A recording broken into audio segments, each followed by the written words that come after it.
Praise the lord. మన ప్రభు అయిన యేసుక్రీస్తు ప్రశస్తమైన నామమున మీ అందరికీ ఉదయకాలపు వందనములు శుభములు తెలియజేస్తున్నాను. ఈరోజు ధ్యానాంశం, ఏలయనగా దేవుడు ఒకనికి తన ధన్యాభివృద్ధిని ఘనతను అనుగ్రహించును. అతడేమేమి కోరినను అది అతనికి తక్కువ కాకుండా, అయినను దాన్ని అనుభవించుటకు దేవుడు ఆయనకి శక్తిని అనుగ్రహింపడు.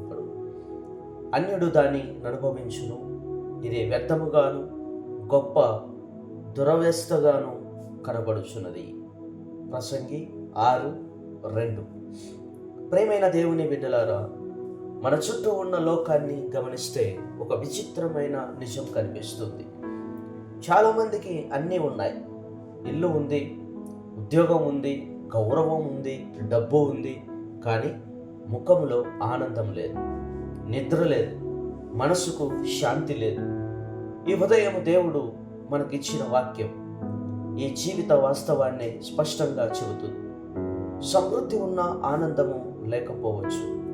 ఇది వినడానికి కఠినముగా ఉన్న ఇది నిజం.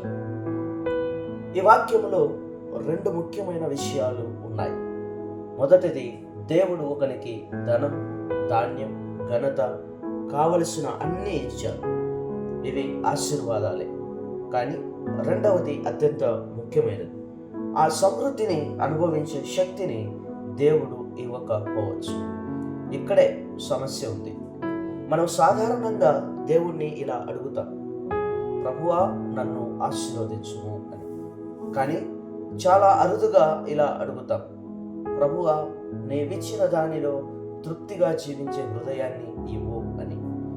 ప్రేమైన వారులారా, దేవుడిచ్చిన దానిని మనం అనుభవించలేక ఇతరులు అనుభవిస్తే అది ఎంత బాధాకరమైన స్థితి ఊహించండి.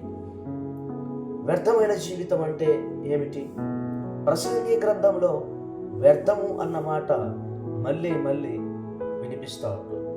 వ్యర్థమైన జీవితం అంటే సంపాదించిన దానికి అర్థం లేకపోవడం, జీవిస్తున్న తృప్తి లేకపోవడం, ఆశీర్వాదాలు ఉన్న ఆనందం లేకపోవడం, దేవుడు లేకుండా వచ్చిన విజయం, దేవుడు లేకుండా వచ్చిన సమృద్ధి చివరికి ఖాళీతనాన్ని మిగులుస్తుంది. యేసు ప్రభువు చెప్పిన మాటలు గుర్తు చేసుకుందాం. మనుషుడు సమస్త లోకమును సంపాదించుకొని తన ప్రాణమును నష్టపరుచుకున్న ఎడల అతనికి ఏమి లాభము అని. తృప్తి దేవుని నుంచి వచ్చేటువంటి వరం.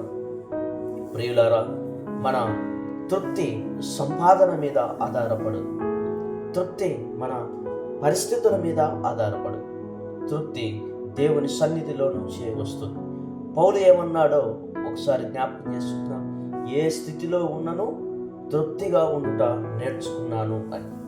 అంటే ఎక్కువ ఉన్న దేవునితోనే, తక్కువ ఉన్న దేవునితోనే, ఆయన సన్నిధిలో ఉన్న జీవితం అదే నిజమైన సంపద.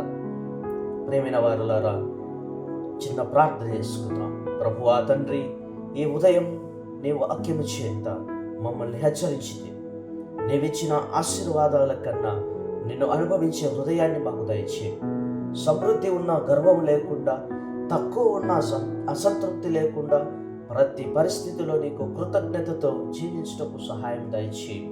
మా జీవితం వ్యర్థము కాక నీ మహిమ కొరకు ఉపయోగపడినట్లు నడిపించు. యేసుక్రీస్తు నామములో ప్రార్థించుచున్నాము తండ్రి, ఆమేన్. ప్రియమైన వారులారా, ఈరోజు ఒక సత్యం గుర్తు చేసుకోండి.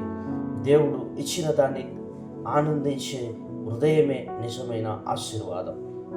God bless you.